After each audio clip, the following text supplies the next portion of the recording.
కళ్యాణ కార్యక్రమం చక్కగా ప్రారంభం చేసుకుని ఉత్తరశ్రేణ పూజ పుణ్యవాదన పూర్తి చేసుకుని రక్షాబంధన ధారణ స్వామివారి యొక్క బ్రహ్మచర్యాశ్రమం కోసం యజ్ఞ విధానాలను పూర్తి చేసుకున్న తర్వాత ఇప్పుడు దాకా మన ఆచార్య స్వామి వారు జరిగిన కార్యక్రమంతో కూడా చెప్తూ ఉన్నారు, చెప్పారు, చక్కగా ఉన్నాం. అయితే ఇప్పుడు కన్యా ఉన్నారని చెప్పని ఒక అమ్మాయిని వివాహం చేసుకోవాలని చెప్పంటే అబ్బాయి వాళ్ళు కానివ్వండి, అమ్మాయి కోసం అమ్మ వాళ్ళు కానివ్వండి బ్రాహ్మణ్ణి పంపించారట. అయితే వివాహం చేసేటప్పుడు ఎవరెవరు ఏ రకమైన ఆలోచనతో ఉంటారు అనంటే శాస్త్రం చెప్తుంది, కన్యా వరైతే రూపం, మాతా విత్తం, పితా స్మృతం, బాంధవా కులమిచ్చంతి, దృష్టాన్నమితరే జనాహ. అంటే వివాహం చేసుకునేటప్పుడు ఆ కన్య ఏమో అబ్బాయి మంచి అందగాడా, మంచి రూపవంతుడా, నాకన్నా బాగుంటాడా ఆలోచించుకుంట కన్య. మరి తండ్రి ఆయన పిల్లలు ధైర్యశాలా కాదా, నా కుమార్తెనిస్తే చక్కగా తను ధైర్యంగా రక్షించగలిగి నా కుమార్తెను చక్కగా చూసుకుంటాడా లేదని ఆయన వీరత్వాన్ని గమనిస్తూ ఉంటాడట. అదేవిధంగా తల్లి ఏం చూస్తుందంటే వీరికున్నదే సంపదలు బాగా ఉన్నాయా లేవా, నా బిడ్డ అత్తగారింటికి వెళ్తుంది, వాళ్ళు చక్కగా ప్రధాన సంపదలన్నీ కూడా కలిగి ఉన్నారా లేదా అనేటటువంటి తల్లి ఆలోచిస్తూ ఉండగా బాంధవ కులమిచ్చండి. ఇక బంధువులు ఆలోచిస్తూ ఉంటారట, వీరు ఈ సంబంధాన్ని ఎక్కడ తెచ్చుకున్నారు, ఎక్కడ చూపించుకున్నారు, వీరు మంచి వంశమాలని తెచ్చుకున్నారా లేదా, ఎక్కడైనా ఏమన్నా దొరుకుతాయేమో విమర్శించాలని చూస్తూ ఉంటారట. ఆ విధంగా బంధువులు ఆలోచిస్తారు.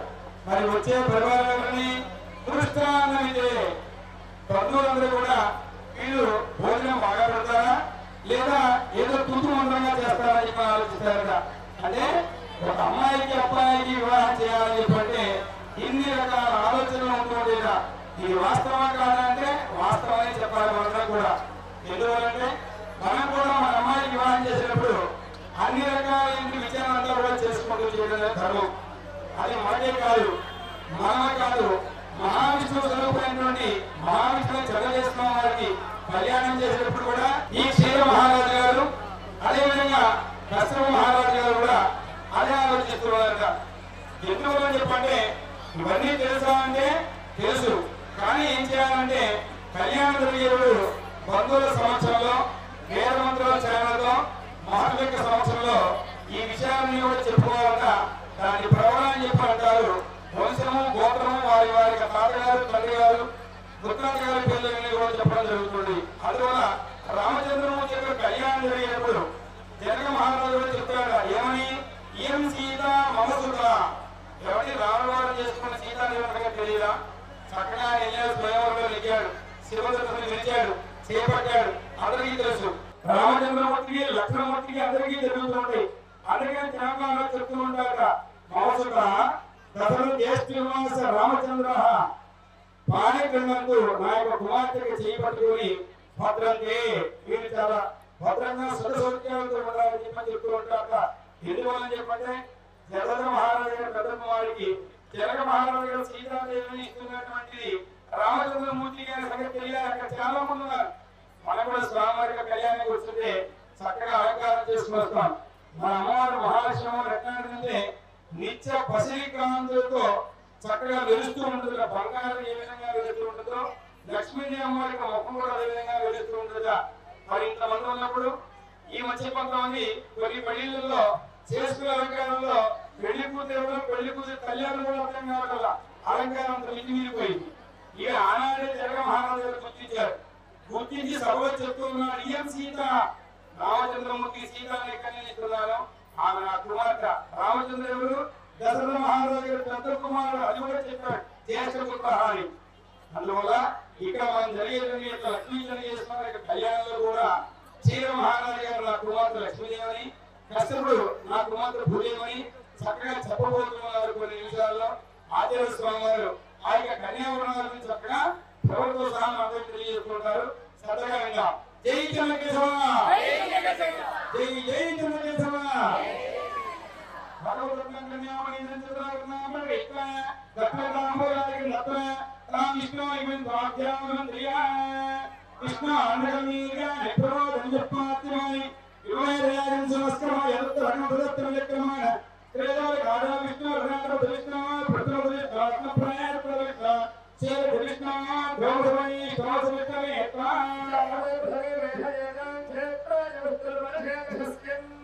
కన్యాదాకారం గత్వా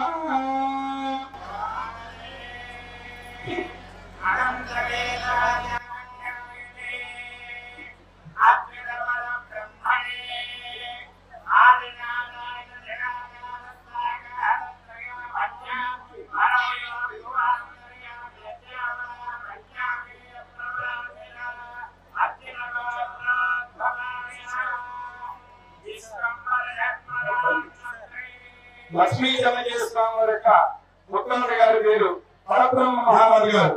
తర్వాత వారి యొక్క నాలుగు చెప్తారు.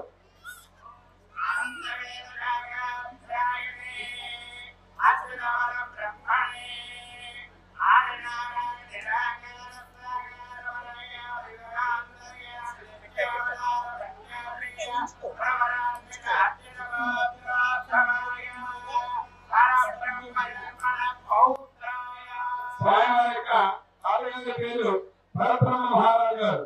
తర్వాత తండ్రి గారి పేరు చెప్తారు.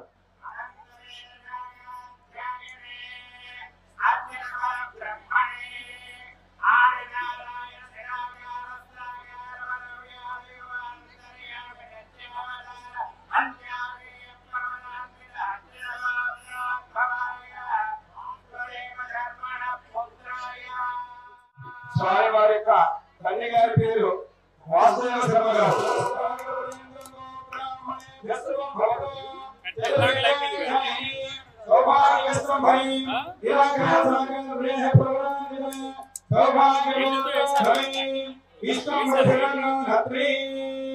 లక్ష్మీ అమ్మవారి యొక్క ఉత్తరాధికారి పేరు విష్ణుమల మహారాజు గారు.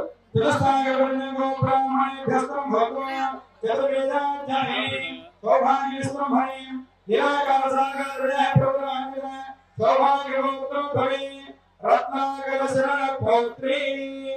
లక్ష్మీ అమ్మవారి యొక్క నాన్నగారి పేరు రత్నాకర శర్మ గారు.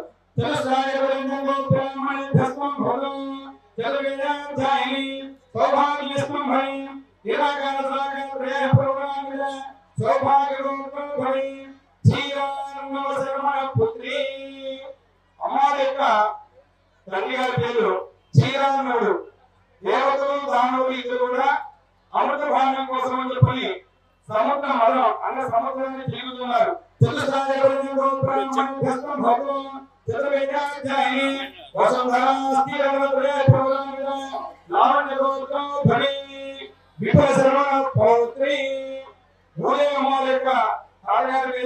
విభశర్మ గారు.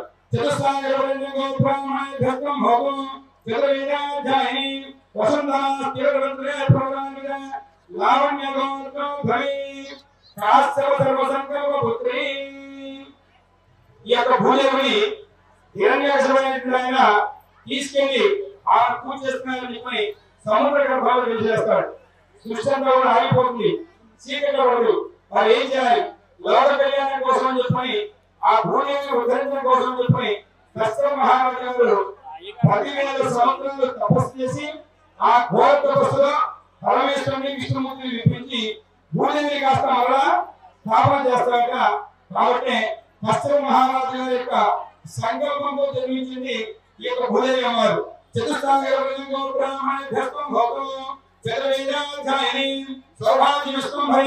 నిరాకార సాగత్యాల ప్రధానిత వసుంధరా స్థిర ప్రధాన లావణ్య గౌరవ కవి సాక్ష మేళం ధరణి సదీపని పుష్టినాసం ఎప్పుడి శ్రీ భూదేవి విమాన్ గంగావళి మురళి మహే ఆరనేచ రాజ మహారాజ మాధవచనం ఉత్తరాదిగే కూర్చుని శాసనం దత్త ప్రతిష్ఠితులు వినులు భారత ప్రచారం ఓం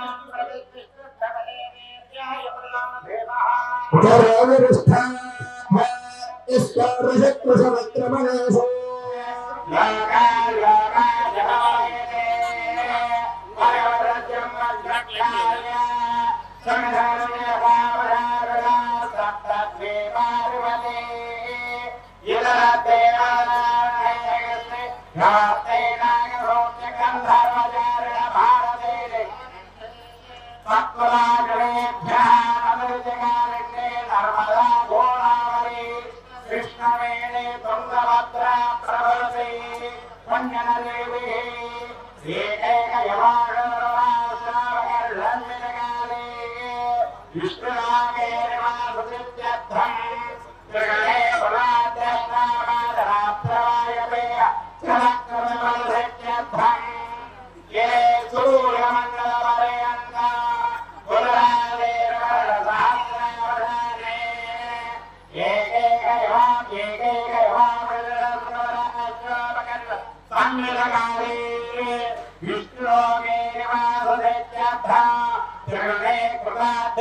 Yeah.